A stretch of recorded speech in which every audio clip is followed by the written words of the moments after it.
안녕하십니까. 이어서 경남 소식입니다. 내년 6월 13일에 실시되는 지방선거가 이제 1년 앞으로 다가왔습니다. 정권 교체 1년이 지난 뒤에 이루어질 지방선거인데요. 현재 경남 전체 선출직의 70%를 차지하고 있는 보수 정당의 텃밭이 유지될지 아니면 여당발 돌풍일지 관심입니다. 오종호 기자의 보도입니다. 내년 6.13 지방선거는 여야가 교체된 대선 1년여 만에 치러진다는 점에서 적지 않은 변화가 예상됩니다. 집권 초기지만 최근 여론조사에서 문재인 대통령의 지지율은 78.9%에 이르고 있습니다. 또 정당 지지율에서도 부산과 울산을 포함한 경남에서 더불어민주당은 54.2%로 18.5%인 자유한국당을 3배가량 앞서고 있습니다. 내년 지방선거는 이 같은 대통령과 더불어민주당의 지지율이 이어질지가 핵심 변수입니다. 또 대통령 선거 과정을 통해 정당 지지율을 끌어올린 진보정당인 정의당의 선전 여부도 관심입니다. 반면 자유한국당과 바른정당으로 나눠진 보수정당은 가시밭길이 예상됩니다. 지방선거를 앞두고 두 당의 통합 여부, 선명한 야당 모습 부각 등을 통해 유권자 마음을 붙잡을 수 있을지가 관건입니다. 지금까지처럼 어떤 보수 정당, 특정 정당이 지역의 정치 구도를 독점하는 현상은 좀 없을 것 같다.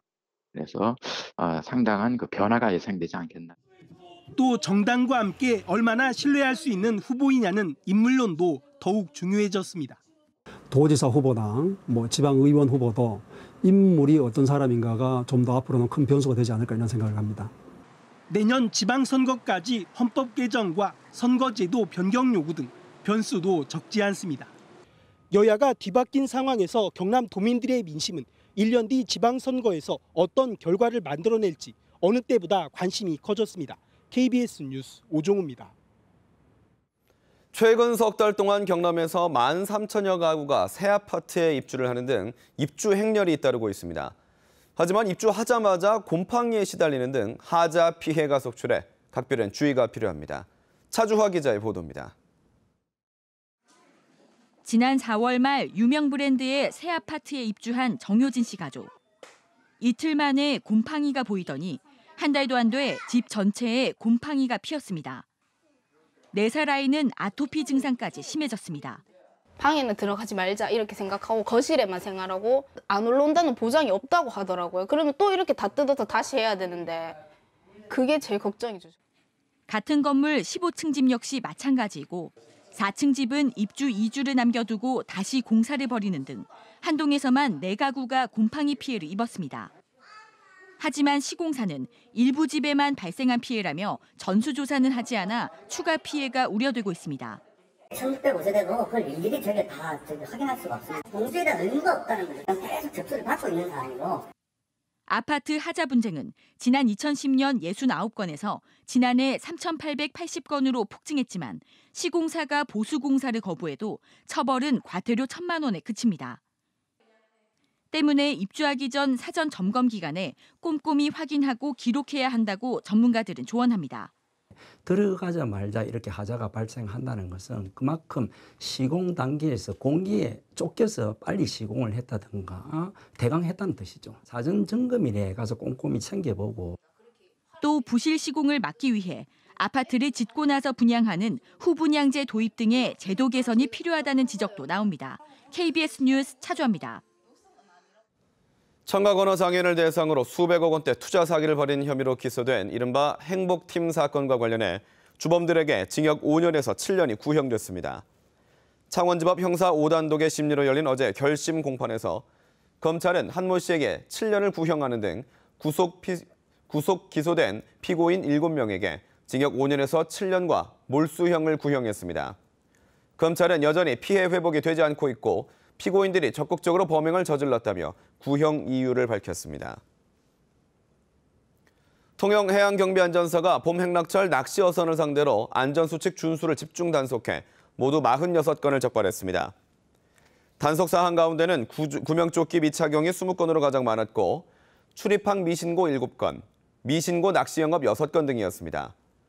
또 무면허 도선 행위와 무허가 낚시터, 낚시 금지 구역 위반도 이번 단속에서 적발됐습니다.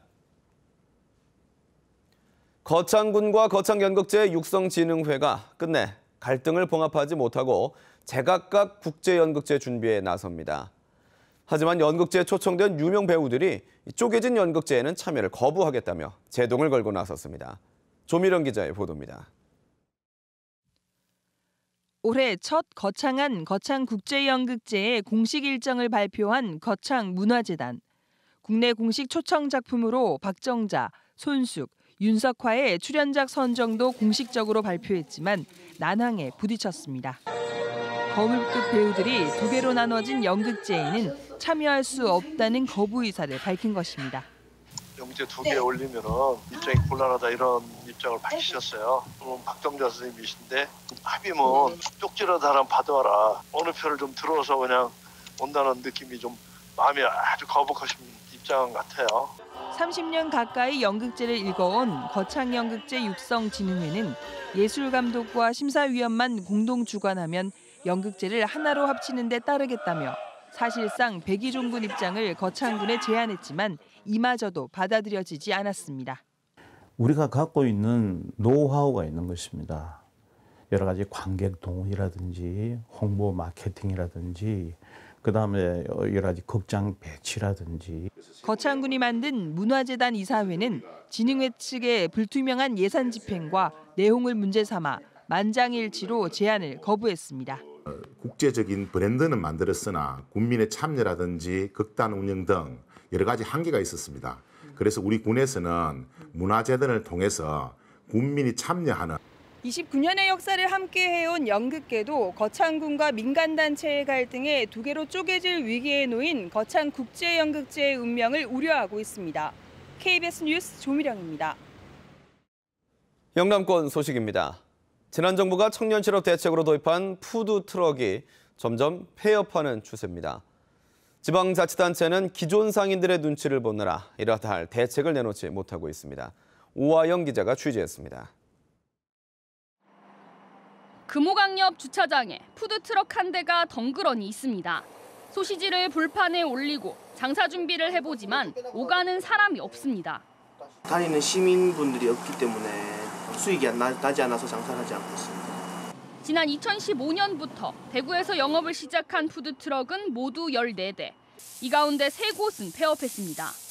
전국적으로 보면 지난 2014년부터 올해까지 영업신고한 874대 가운데 426대가 폐업하는 등 절반가량이 문을 닫았습니다. 지자체가 기존 상인들의 눈치를 보느라 유동인구가 적은 곳에 푸드트럭 허가를 내주고 있기 때문입니다. 주변 상권이라든가 이런 거를 의식해서 지금 활성화되고 있지는 않은 실정입니다.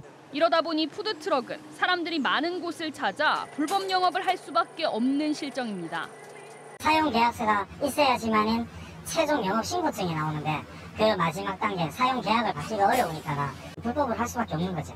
서울 서초구와 수원시는 푸드트럭들만 모여서 영업할 수 있는 별도의 구역을 지정하는 등 대책을 마련하고 있습니다. 사업이 잘 안 되고 있는 전통시장을 중심으로 해서 그 푸드트럭 존을 형성해서 같이 공존할 수 있는. 지난 정부 규제개혁의 상징이기도 한 푸드트럭. 청년들에게 또 다른 좌절감을 주지 않도록 상생의 해법이 절실합니다. KBS 뉴스 오하영입니다.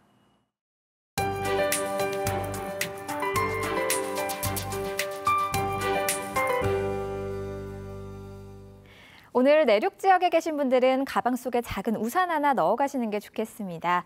오후에 소나기와 빗방울이 예상되는데요. 대기가 워낙 건조해서 강수량이 많지는 않겠지만 천둥과 번개가 동반될 수도 있다는 점 염두에 두셔야겠습니다. 오늘도 구름이 해를 가리는 데다가 선선한 동풍이 불어오는 탓에 낮 동안 크게 덥지는 않겠습니다. 낮 기온이 대체로 평년 수준을 약간 밑도는 정도겠고요. 아침 저녁으로도 다소 서늘할 수 있겠습니다. 오늘은 서해상에 위치한 고기압의 가장자리에 들면서 전국에 구름이 많겠고 대기 불안정으로 곳곳에 소나기가 내리겠습니다. 현재 경남 지방에는 구름이 약간 지나고 있고요. 공기 상태는 깨끗합니다. 경남 동부 지역의 현재 기온은 17도 안팎으로 어제 같은 시각과 비슷합니다. 낮 기온은 창녕과 밀양이 27도로 어제와 비슷하거나 조금 높겠습니다. 경남 서부 지역은 진주와 사천이 16도로 15도를 약간 웃돌고 있고요. 낮 기온은 26도 안팎이 예상됩니다. 해상에는 오늘까지 천문조의 영향으로 바닷물의 높이가 높겠습니다. 또 동해안 지역에서는 너울로 인해 갑작스럽게 파도가 높게 일 수 있으니까요. 주의하시기 바랍니다. 내일부터는 다시 기온이 조금씩 오르며 30도 안팎의 더위가 이어지겠습니다. 기상정보였습니다. 삼성중공업 사내협력사 선박 도장업체인 산마기업이 제조 관련 단순 종사원으로 고졸 이상 10명을 뽑습니다. 삼성중공업 사내협력사 선박 철구조물 업체 태정기업이 비계공 10명을 모집합니다. 학력 연령 무관하며 시급 6,470원 이상이 지급됩니다. 대우조선 사내협력사 선박 구성 부분품 제조업체 덕림기업이 단순 사상원으로 10명을 뽑습니다. 학력과 연령 무관하며 시급 6,470원 이상이 지급됩니다. 대우조선 사내협력사 아라전기가 선박 항공기 전기원으로 일할 10명을 찾습니다. 고졸 이상을 모집하며 하루 95,000원 이상이 지급됩니다. 삼성중공업 사내협력사 세진산업이 제조 관련 단순 종사원으로 5명을 뽑습니다. 학력, 연령 무관하며 시급 6,470원 이상이 지급됩니다. 고성에서도 조류 인플루엔자 AI 양성으로 확인된 가운데 경상남도가 전북 군산에서 유통된 가금류 500여 마리에 대해 유통 경로를 추적하고 있습니다. 경상남도는 고성 농장으로 유입된 300여 마리는 모두 매몰 처분했지만 함안과 고성, 진주, 의령으로 유통된 270여 마리는 중개상에 판매 기록이 없어 추적에 어려움을 겪고 있습니다. 이 때문에 경상남도는 최근 전통시장에서 가금류를 산 사람은 AI 상황실로 신고해달라고 당부했습니다. 농협중앙회 임직원들이 농촌 일손 돕기에 나섰습니다. 농협중앙회는 어제 함양군 유림면 양파농가에서 김병원 중앙회장 등 농협 임직원과 봉사단체 회원 500여 명이 참가한 가운데 양파 수확과 줄기 제거 작업을 했습니다. 농협은 6월 한 달을 임직원 2만 3천여 명의 일손 돕기 기간으로 운영합니다. KBS 뉴스를 마칩니다. 고맙습니다.